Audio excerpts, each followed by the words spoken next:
Hello students, in today's lecture we are going to continue with the previous part of this chapter, Tribes, Nomads and Settled Communities of class 7th History.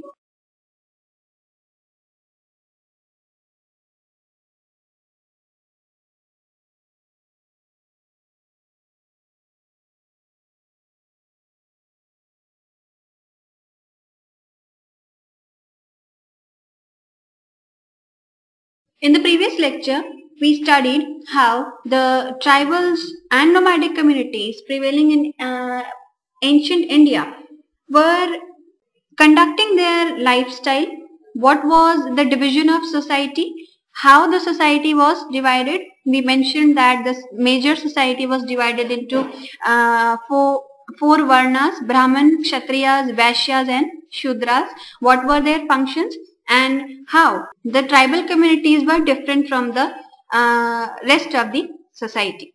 In today's lecture, we will take some examples of these tribal communities. We can start with mentioning the different kind of tribal communities living in our country. We can explain this very well with the help of a map.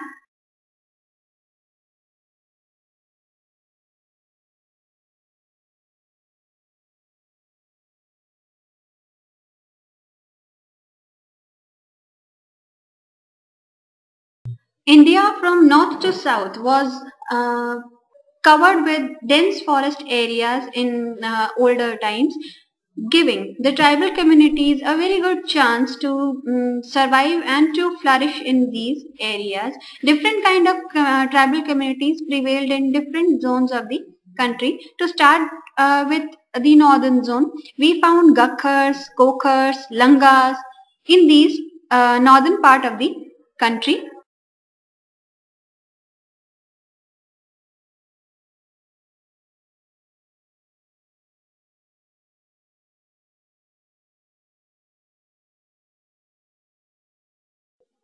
This community Balochis, you will find the name very similar to Balochistan, the zone prevailing here. The tribe got its name from the zone only. These tribes were living in mountain areas and were dealing with intense climatic condition. They were majorly pastoralists. They used to herd sheep or goats or yaks, and they used to earn their livelihood through pastoralism and moving from one place to another place. To move towards the western part of the country, the major tribes that used to live in these were Kolis. They were involved in textile industries, they were involved in fisheries, they were spread through the areas of Gujarat, Maharashtra and western Madhya Pradesh. These are just some few examples that I am mentioning here. To go in further south, three major tribal communities are seen: Baragas, Marwads and Vetars. To move towards the eastern part of the country, starting from the center, this zone was called Gondwana land, and Gonds and Begas were the primary tribals living here. Then moving on, we come across Santhals, a very popular name, Ahoms, Nagas, Khasis, Chiros. These were the major tribal communities living throughout the Indian territory, and them being spread over throughout the zone. They were increasingly and immensely giving impacts on the rest of the society. They were interacting with the society, and their interaction was either economical or trade based only. On a social level, they usually did not interact that much, but that was in the initial period only. Slowly and gradually, we'll see that these tribals, with time, they had to mingle up with the majority society, and these agglomerations of tribals and the regular society brought up into generation of new castes, subcaste, and changes in culture, religion, traditions of the people living in the zones. We earlier mentioned about the life of the tribals. Uh, let's give a view over the lives of the nomadic pastoralists.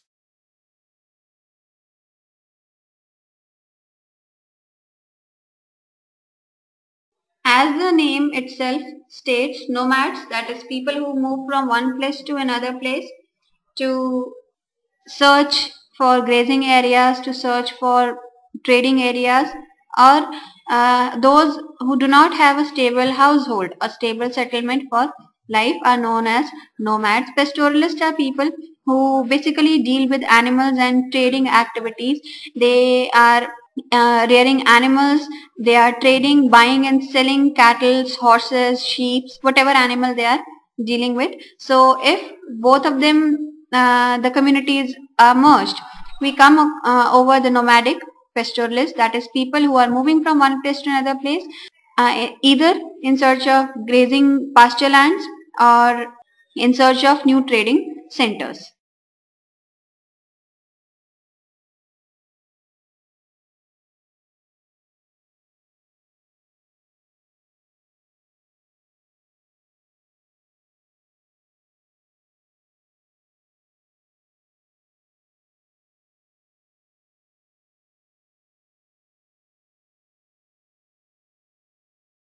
A famous example that comes with this community are the Banjara tribes. Banjara is a common name used for describing any of the nomadic pastoralist communities. The Banjaras were very famous during the Sultanate and Mughal period. The Banjaras, they used to move long distances with their animals. They used to trade in. They used to trade with grains. They used to trade for animal skin. They used to trade for wool or ghee or cattle and horses. They used to move from one place to another place in search of different trading centers. They usually moved into big groups known as caravans.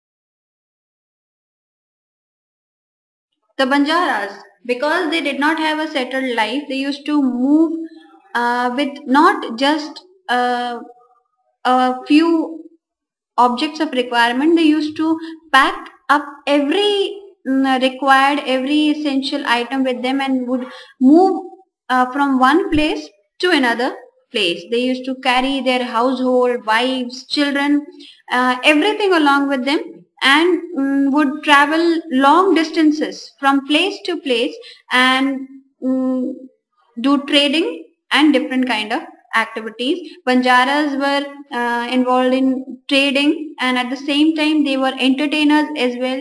They were involved in iron material as well. So there were different occupations which were practiced by the Banjaras.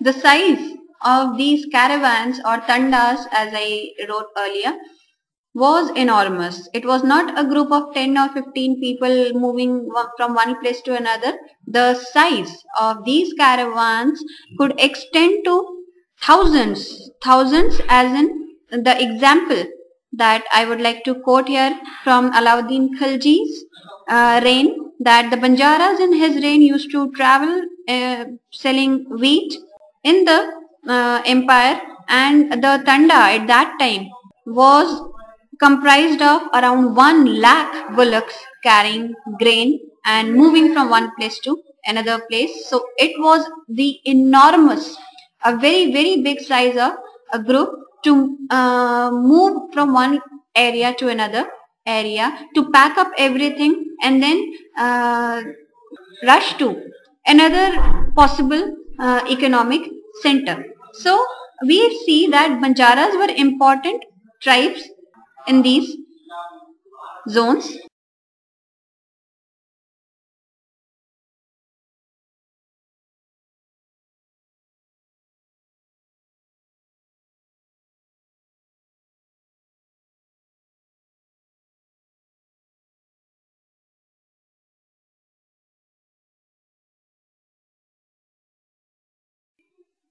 In the next lecture, we'll move towards changes occurring in the society with the agglomeration of the tribal communities with the regular societies. How were the culture and the religion affected by these merging of two different communities?